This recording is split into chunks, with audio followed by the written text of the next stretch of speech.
Bumaba mula sa ship ang mga tauhan ni Thanos na sina Mo at si Obsidian, nang papalapit na si Obsidian sa kanila. Si Bruce naman ay hindi makapagpalit ng anyo bilang si Hawk.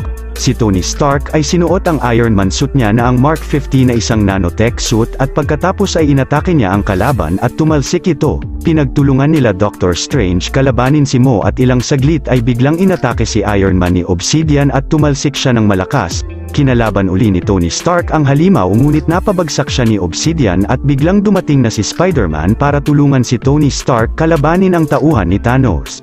Samantala sina Doctor Strange at Wong ay pinagtulungan kalabanin naman si Mo, hanggang sa atakihin ni Mo si Wong at si Strange naman ay nagawang ibaon ni Mo sa pader at kinuha ang Time Stone sa kanya ngunit nasugatan ang kamay ni Mo dito dahil sa spell ni Strange. Galit na hinagis ni Mo si Doctor Strange at gamit ang spell rin niya ay pinulaputan ni Mo si Strange ng mga sanga. Ngunit ang kapa ni Strange ay mabilis na nilipad siya palayo kay Mo.